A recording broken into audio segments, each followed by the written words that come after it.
আপনারা দেখতেছেন এই যে আমার গতদিনে আদর্শ সাত খামারে যে আমরা আমের কলম করেছিলাম তার দেখেন আছে আউটপুট। আলহামদুলিল্লাহ এই যে গাছের মাথা বের হয়েছে,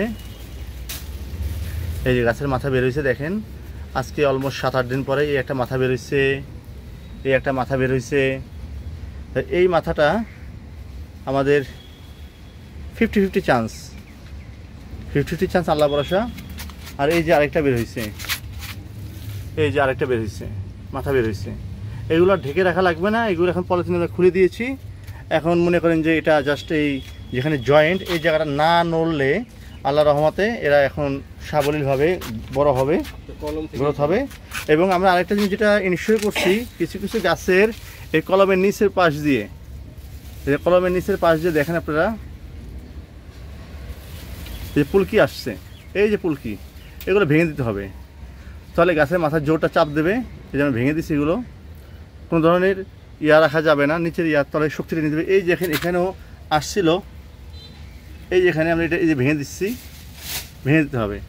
ফলে গাছটা এখন আল্লাহর রহমতে বড় হবে। তাহলে এই গাছটা আলহামদুলিল্লাহ ব্যানানা ট্রি হয়ে গেল আল্লাহর রহমতে, এটাও ব্যানানা ট্রি। তাহলে দেখেন কীরকম একটা জংলা গাছকে আমরা ভালো একটা গাছে রূপান্তর করছি। ইনশাল্লাহ আগামী বছর এই গাছে ফল আসবে। যাই হোক, আমরা একটা বিচির গাছকে আগামী বছরে ইনশাল্লাহ ফলন নিয়ে আসবো।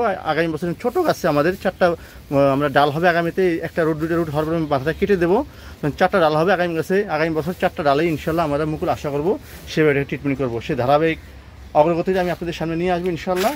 আমরা ছোটো গাছে, অনেক ছোটো গাছে অনেক সুন্দর ফলনে নিয়ে আসবো। আর বাকি যে গাছগুলো আছে আমরা ওগুলো পরবর্তীতে কলম করে ফেলবো। আমাদের অনেকগুলো স্টক গাছ আছে, এগুলোকে আমরা সাইন চেঞ্জ করে আমরা আপডেট দেবো।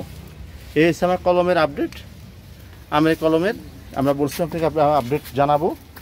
আলহামদুলিল্লাহ আপনারা এবার বাসার চেষ্টা করবেন, ইনশাল্লাহ পারবেন, এটা কঠিন কিছু না। এই কলম করার বিস্তারিত সমস্ত কিছু জানতে গেলে আমার পিছনে 2টা ভিডিও আছে, কলম 1 কলম 2, ম্যাঙ্গো ট্রি গ্রাফটিং 1 গ্রাফটিং 2 দেখলে আপনি বুঝতে পারবেন। একদম ইজি, কোনো কিছু নিয়ে কারিশমা নেই, একদম সহজ সুন্দর একটা জিনিস, সেটা সবাই পারবে।